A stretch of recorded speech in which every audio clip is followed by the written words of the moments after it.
నువ్వు సంతోషంగా ఉన్నావా?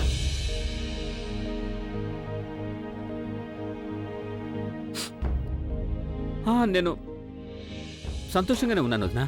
సంతోషించాల్సిన విషయమే కదా. నాకు పెళ్లి జరుగుతుంది కదా వదినా. ఇప్పుడు చూడు ఇంట్లో వాళ్ళంతా ఎంత ఎక్సైటెడ్గా ఉన్నారో. అలాగే ఫ్యామిలీ సంతోషమే నా సంతోషం కూడా. అఫ్ కోర్స్ నేను సంతోషంగానే ఉన్నాను. మరి ముఖం ఎందుకు దాచుకొని కూర్చున్నావు?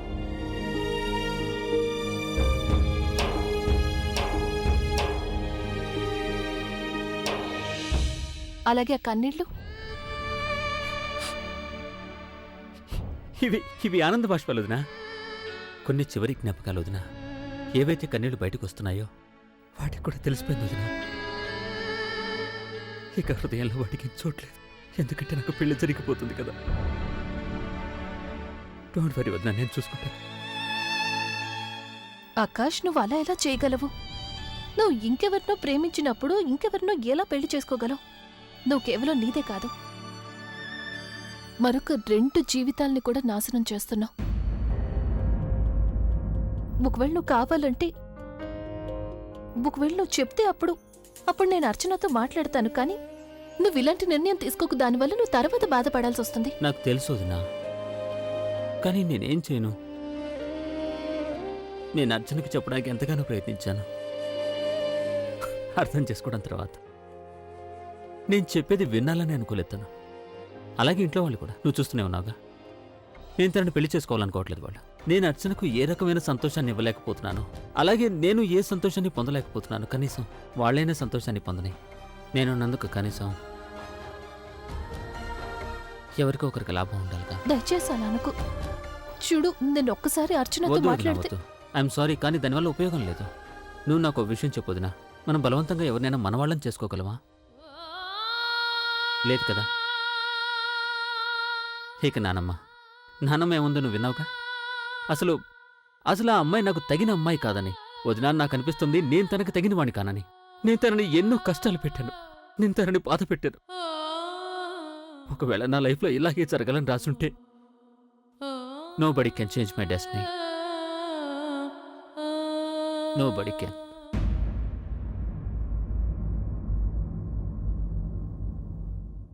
ఒకరోజు గడిచిపోయింది. ఏదైనా సొల్యూషన్ దొరికిందా? చూడు, నువ్వేమీ టెన్షన్ పడుకో. నాకు తెలుసు ఈ సమయంలో చాలా కష్టం అనిపిస్తుంది, కానీ నేను తప్పకుండా ఏదో ఒక దారి చూస్తాను. ఎప్పుడు చూస్తావు? మొత్తం ముగిసిపోయిన తర్వాత అప్పుడా? ఆ తర్వాత నాకు అబార్షన్కి కూడా టైం ఉండదు. ప్రెగ్నెంట్ నాకెంత కష్టంగా ఉందో. నేను బయటికి వెళ్ళలేకపోతున్నాను, ఎవరితో మాట్లాడలేకపోతున్నాను. నాకు తెలుసు, బహుశా నేను అర్థం చేసుకోలేనేమో నువ్వు ఇప్పుడు ఎంత టెన్షన్ పడుతున్నావు అని. కానీ ప్లీజ్, నేను చెప్పేది విను. కాస్త పేషెన్స్తో ఉండు. నేను ఏదో ఒకటి చేస్తాను కదా. చూడు, నీ మనసులో ఇప్పుడు ఏవైతే విషయాలు వస్తున్నాయో ప్లీజ్ వాటినేవి పట్టించుకోకు. నేనేం చెప్తానో అది గుర్తుంచుకో. నువ్వు ఏదైతే ఆలోచిస్తున్నావో అలా ఏమీ ఆలోచించుకో. ప్లీజ్, నేను ఎలా ఆలోచిస్తున్నానో అలా ఆలోచించు. నువ్వేం ఆలోచించినా సరే వాళ్ళందరికీ మంచి జరగాలి. Please take care. అయ్యో, మీరు ఏం చేస్తున్నారు?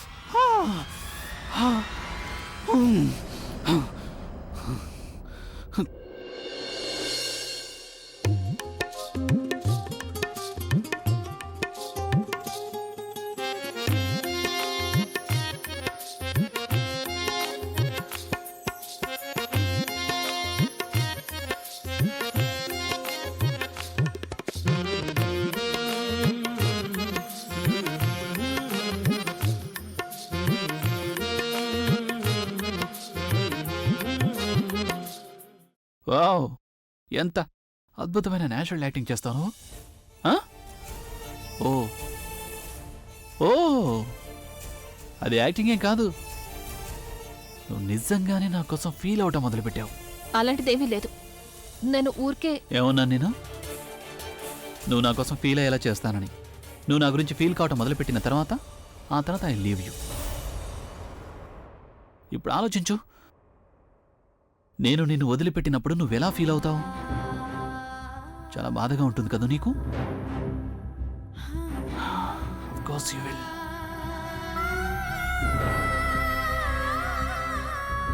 ప్రజ్ఞ, కిందికి రా, అమ్మాయి వాళ్ళు వచ్చేసారు. ప్లీజ్ డోంట్ మైండ్, కానీ నా ఎక్సైట్మెంట్ని ఆపుకోలేకపోతున్నాను. నా పెళ్ళి అభి వాళ్ళ ఫ్యామిలీలోనా? Oh God, Abhi the rock star. Mom నాకు చెప్పినప్పుడు అభి వాళ్ళ ఇంటి నుంచి సంబంధం వచ్చిందని మొదటైతే నేను నమ్మలేకపోయాను. కానీ తర్వాత అభిని చూశాక అప్పుడు నాకు నమ్మకం కుదిరింది. అమ్మాయి గారు, తమరి పెళ్లి జరిగేది అభితో కాదు, తన తమ్ముడు ఆకాష్ కుమార్ గారితో జరుగుతుంది. ఒకసారైతే తన వైపు కూడా చూడు. ఓ సారీ, కానీ అదేంటంటే నేను అభికి చాలా పెద్ద ఫ్యాన్ని. అయినా తనని చూసే అవకాశం ఎప్పుడూ దొరకలేదు నాకు. అందుకే ఇలా. అలాగే మాకు ఈ సంబంధం ఇష్టమే, కానీ ఒక ప్రాబ్లం అయితే ఉంది. మీరు ఎందుకింత త్వరగా పెళ్లి చేయాలనుకుంటున్నారు? ఇంత త్వరగా ఏర్పాట్లన్నీ పొద్దునకల్లా ఎలా అవుతాయి? అదే మీరేం భయపడకండి. ఒక్క రోజులో పెళ్లి జరిపించే ఎక్స్పీరియన్స్ ఉంది నాకు.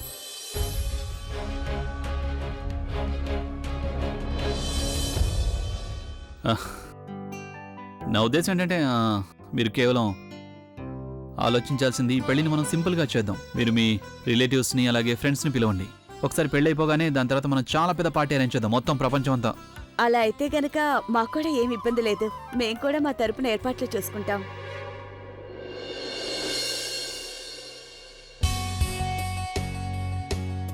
త్వరగా రామ్మా.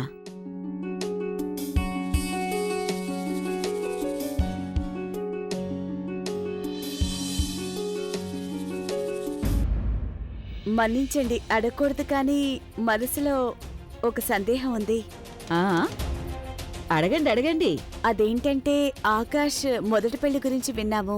అసలు అది ఎలా చెడిపోయింది? అలాగే ఈ పెళ్లి కూడా ఇంత త్వరగా. అదేంటంటే తప్పుగా ఏమనుకోకండి, ఆ అమ్మాయి తల్లిదయ్యేసరికి పూర్తిగా ధైర్యం సరిపోవటం లేదు. మీ ఉద్దేశం ఏంటి? ఒక్క నిమిషం. ఆ, లేదమ్మా, నేను అర్థం చేసుకోగలను. మీరు నమ్మకం ఉంచండి.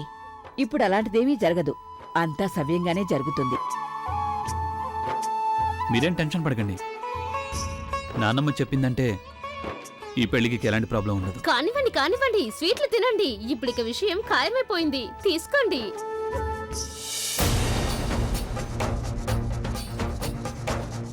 నా ఫ్యామిలీ నా పెళ్లిని ఇంకెవరితోనూ చేయడానికి నన్ను ఫోర్స్ చేస్తున్నారు. ఇంతవరకు ఏదైతే జరిగిందో దాని బాధ్యత నాది, కానీ ఇక ముందు జరగబోయేదానికి బాధ్యురాలివి నువ్వే. అర్చన, నువ్వు అక్క, నువ్విక్కడ? నేను నిన్ను కలవడానికి వస్తున్నాను, కానీ నువ్వేం చేస్తున్నావు? ఒకవేళ నీకేమైనా జరుగుంటే? అది అక్క, డాక్టర్ రోజు వాకింగ్ చేయమని చెప్పారు. నిన్ను కళ్ళు మూసుకుని వాక్ చేయమని చెప్పారా? లేదక్క, నేనేమో ధ్యాస ఎక్కడో. నేను యాక్చువల్లీ నాకు తెలుసు నీ ధ్యాస ఎక్కడుంది, నువ్వేం ఆలోచిస్తున్నావో. అక్కడ ఆకాశేమో మందు తాగుతున్నాడు, ఇక్కడ నువ్వు నీ పరిస్థితిని ఇలా చేసుకుంటున్నావు. ఆకాష్ మందు తాగాడా? అవును. ఎవరైతే ఈ రోజు వరకు మందుని చేత్తో ముట్టుకోలేదో, తను మత్తులో మునిగి కుటుంబం ముందు నిలబడ్డాడో, తనను తాను నాశనం చేసుకుంటున్నాడు. చాలా త్వరగా అంతమైపోతాడు. రేపు తన ఇంట్లో వాళ్ళు తనకి వేరే అమ్మాయితో పెళ్లి చేసినప్పుడు. రేపా ఆకాష్కు పెళ్ళా? అవును, కానీ నువ్వు పట్టించుకోవాల్సిన అవసరం ఏముంది? నువ్వు కోరుకునేది అది కదా, తను వేరే పెళ్లి చేసుకుని నీకు శాశ్వతంగా దూరం కావాలి అని. చూడర్చన, ఆకాష్ నిజంగానే నీకు క్షమాపణ చెప్పాలనుకుంటున్నాడు. నాకు తెలుసు తను నీ విషయంలో చాలా తప్పు చేశాడు, కానీ తనకు తన తప్పేంటో తెలిసొచ్చింది. మరి నువ్వెందుకు తన విషయంలో ఇంకా ఇలా చేస్తున్నావు? ఎందుకంటే తనకు అలాగే జరగాలి. తను నన్ను చాలా బాధ పెట్టాడు. ఆ బాధేంటో అతనికి కూడా తెలియాలి.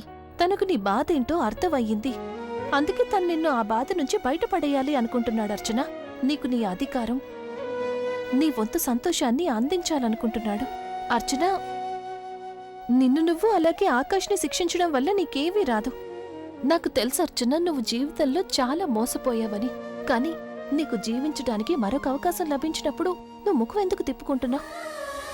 కోల్పోయిన గౌరవం ఒకవేళ తిరిగొస్తుంటే అప్పుడు నువ్వు దానికి మరొక అవకాశం ఎందుకు ఇవ్వడం లేదు? మరింకా నేనేం చేయనక్క?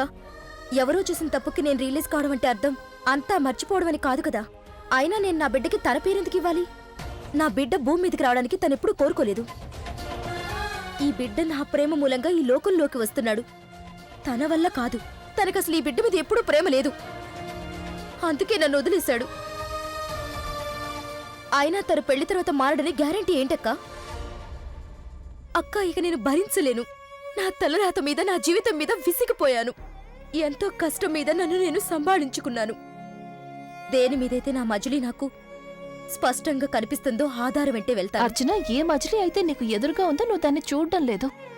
నువ్వు వెనక్కి తిరిగి ఒకవేళ గడిచిపోయిన గతాన్ని చూస్తూ ఉండిపోతే అప్పుడు రాబోయే రేపు ఎలా కనిపిస్తుంది నీకు? చూడర్చన, ఆకాష్ మాటల్ని కాదు, నువ్వు తన కళ్ళని నమ్ము. వాటిల్లో తనకి నీ మీదున్న స్వచ్ఛమైన ప్రేమ కనిపిస్తుంది. ఏ మనిషి అయినా ఒంటరిగా కూర్చుని ఏడుస్తున్నాడు అంటే అవి తన నిజమైన కన్నీళ్ళవుతాయి. నువ్వే తన కన్నీళ్లు తుడవాలి. ఈ లోకం మీద నమ్మకం పోయేలోపు తుడవాలి. తనకి ప్రేమ మీద నమ్మకం పోయేలాగా నువ్వు తనని శిక్షించొద్దర్చన. అక్క, ప్లీజ్, ఇప్పుడు ఈ విషయాలన్నిటి వల్ల ఏ ప్రయోజనం లేదు. రేపు ఆకాష్ పెళ్లి. ఆయన ఎప్పట్లా నేను తన లైఫ్లో ఎలాంటి సీన్ క్రియేట్ చేయాలనుకోవడం లేదు. చూడు, ప్లీజ్ అక్క, నన్నేమాత్రం ఫోర్స్ చేయకు. ఏదైతే జరగనే జరగదో ప్లీజ్ అది చేయడానికి ఇవి ప్రయత్నించుకు. నాకు నేను నచ్చ చెప్పుకుంటానక్క. కానీ అన్నయ్య ఎప్పటికీ ఏమీ ఒప్పుకోడు.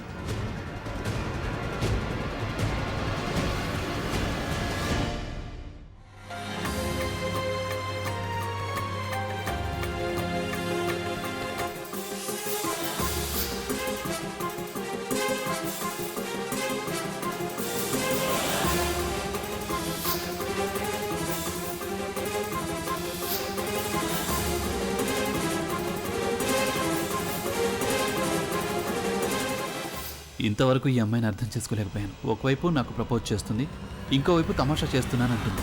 ఒకవేళ సీరియస్ కాకపోతే ఆ ప్రభావం తన మీద ఎందుకుంటుంది? నా దగ్గరకు రావటం వల్ల, నన్ను తాకటం వల్ల ఇది స్టోరీకి ది ఎండ్ అవుతుందా, లేక ఇంకేదైనా ట్విస్ట్ మిగిలిందా? ఒకవేళ నువ్వు మళ్ళీ కొత్తగా ఆటలేదు కదా?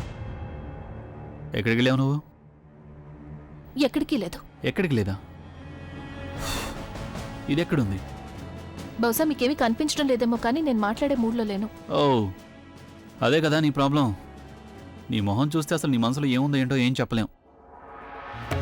ఇవాళ ఏ మూడ్లో ఉన్నావో చెప్పు, నేను ఆ మూడ్లోనే మాట్లాడతాను నీతో. మీతో మాట్లాడి ప్రయోజనం లేదు.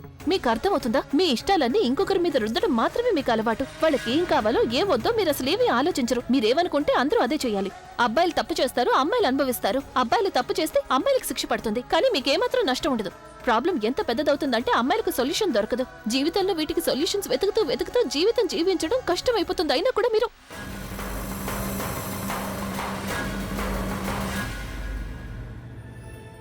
I'm sorry. నేను టెన్షన్లో ఉన్నాను, మాట్లాడాలనుకోవడం లేదు. సరే, ఒకవేళ మాట్లాడదలుచుకోలేకపోతే మాట్లాడకు, కానీ నన్ను చూడనివ్వు. రియల్ లైఫ్లో యాక్టింగ్ చేస్తున్న మనిషి టెన్షన్లో ఎలా కనిపిస్తారో ఏంటో. అయినా టెన్షనా? నీకు దేని గురించి టెన్షన్? ఒకవేళ ఈ టెన్షన్ కూడా యాక్టింగ్ కాదు కదా? చూడండి, మీకు అర్థం కావడం లేదు. నేను మీకు ఈ విషయం అయితే చెప్పు నాకు, అసలు నీ ఈ టెన్షన్ ఏంటో. ఒకవేళ నీ టెన్షన్ జెన్యూన్ అయి ఉంటే గనక నేను నీ టెన్షన్కి సొల్యూషన్ ఇస్తాను. సొల్యూషన్ మీరిస్తారా? అవును, ఇస్తాను. సరే అయితే ఇవ్వండి. ఒకవేళ ఎవరైనా ప్రెగ్నెంట్ అమ్మాయికి తన అధికారం కావాలంటే, తనని తన ఇంటికి తీసుకురావాలంటే, ఆ బిడ్డను తండ్రి దగ్గర చేర్చాలంటే ఏం చేయాలి? సొల్యూషన్ లేదు కదా? ఉంది, చాలా సింపుల్ సొల్యూషన్. ఆ అమ్మాయి పెళ్ళి అదే అబ్బాయితో చేసేస్తే సరిపోతుంది. ఒకవేళ అబ్బాయికి అప్పటికే పెళ్ళైపోయి ఉంటే? ఎవరా అబ్బాయి? నీ ఫ్రెండ్ ఎవరన్నానా, ఎవరైనా రిలేటివ్నా? ఎవరి గురించి మాట్లాడుతున్నావు నువ్వు?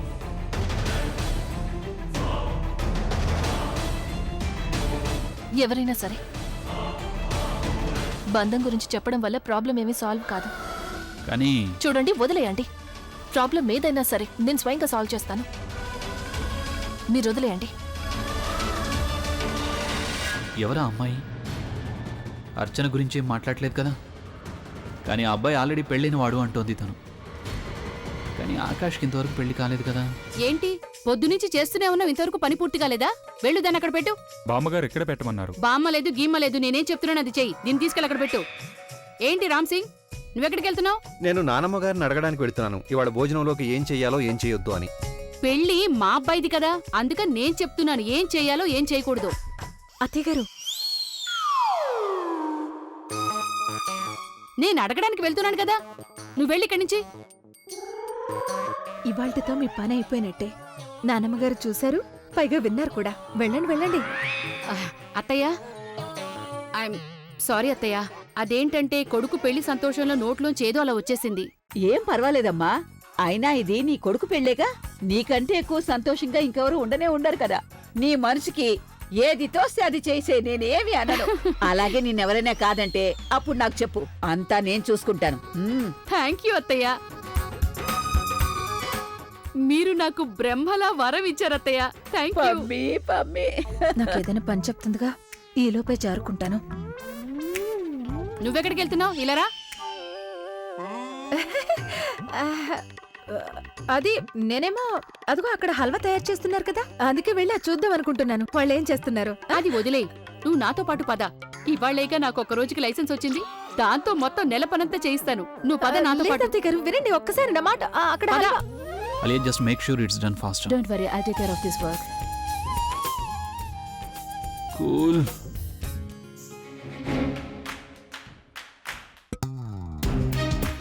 అమ్మమ్మ, నేను చేయడానికి ఏమైనా పనుందా? నానమ్మ, ఆకాష్ ఎక్కడున్నాడు? ఎవరైనా వెళ్ళి వాడికి చెప్పండి, తన పెళ్లి కూతురు కాదు, పెళ్లి కొడుకు అని గది నుంచి బయటికి రావట్లేదు. Cool cool. ఆకాశం నేనే పంపించాను. తను డిజైనర్ షాప్ లో తన బట్టలు కొనుక్కోవడానికి వెళ్ళాడు. అసలు బయటికి రావడమే లేదు. నేను తన్ని తిట్టి పంపించాను. ఏంటి? బాబు వెళ్ళి కాస్త డెకరేషన్ చూడు, నాకు దాంట్లో ఏదో లోపం కనిపిస్తుంది. అలాగే పద, అది కూడా చూస్తాను. అయిపోయిందిగా, నేను ఇప్పుడే చెప్తాను. నువ్వేం ఆలోచిస్తున్నావు ప్రజ్ఞ? నువ్వు పని చేయాలనుకుంటున్నావు కదా, నేను నీకు వెరీ ఇంట్రెస్టింగ్ పని చెప్తాను. అదే జ్యువెలరీ పని. నువ్వు ఒక పని చేయి, నువ్వు ఒక జ్యువెలరీ షాప్కి వెళ్ళు. అలాగే కొత్త కోడల కోసం జ్యువెలరీ తీసుకురా. అయినా ఆ జ్యువెలరీ వాడికి చెప్పాను నేను. అయితే వాడు ఏం తీసుకొస్తాడో ఏమో. నువ్వు వెళ్తావు కదా, నువ్వు నీకు నచ్చిన మంచి డిజైనర్ జ్యువెలరీ తీసుకురా. నీకేవైతే నచ్చుతాయో మన కొత్త కోడలకు కూడా అవే నచ్చుతాయి. వెళ్ళు. ఇదేంటి, తనెక్కడికెళ్ళింది? స్వర్ణక్క, బాలేదానివి నువ్వు కూడా. నేను ఇది జరగనివ్వలేను. ఆకాష్, అర్చన ఇద్దరు చిన్నపిల్లల్ని ఆలోచిస్తున్నారు. అయినా ఇది వాళ్ళకే కాదు, పాపం అమ్మాయి జీవితానికి సంబంధించిన సమస్య. ఎవరితో అయితే ఆకాష్కి పెళ్లి జరగబోతోందో నేనేదో ఒకటి చెయ్యాలి.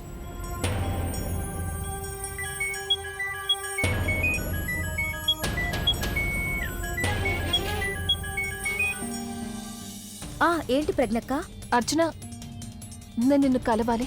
అక్క, ఇప్పుడైతే కలవలేను. నేను అన్నయ్యతో పాటు బయటకు వెళ్తున్నాను. అర్చన, ఒకవేళ ఇవాళ నువ్వు నన్ను కలవలేదంటే అప్పుడు జీవితాంతం నీ నిర్ణయానికి బాధపడుతూ ఉంటావు. ప్లీజ్ త్వరగా నన్ను కలు. సరే అక్క, ఎక్కడ కలవాలి? అది వర్లీలో అమ్మవారి ఆలయం ఉంది కదా, త్వరగా అక్కడికి వచ్చి నేను అక్కడికి వచ్చేస్తాను.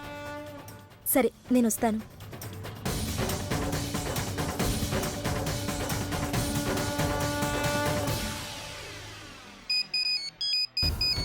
వదిన ఫోన్ చేస్తుంది.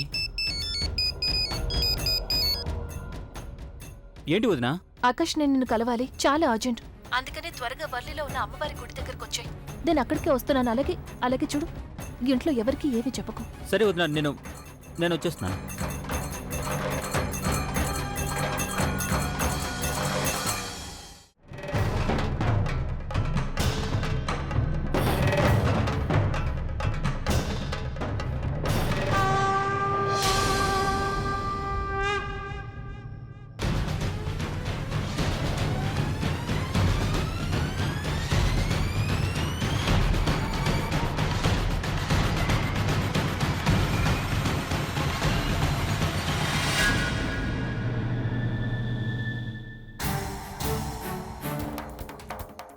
నువ్వా?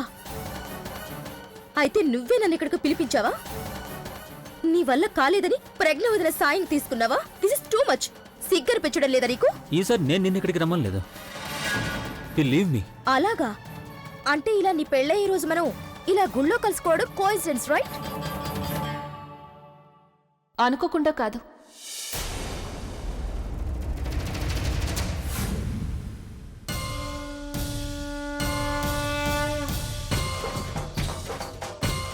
మీరిద్దరూ కలవడం సరైనది. అలాగే ఒకరినొకరు ఏదో ఒకటి అనుకోవడం వల్ల ఏమీ లాభం లేదు. ఎందుకంటే నేనే మీ ఇద్దరిని ఇక్కడికి పిలిచాను. కానీ ఎందుకు? మీ ఇద్దరికి పెళ్లి చేయడానికి. ఇప్పుడే, ఈ క్షణమే, భగవంతుడి సాక్షిగా.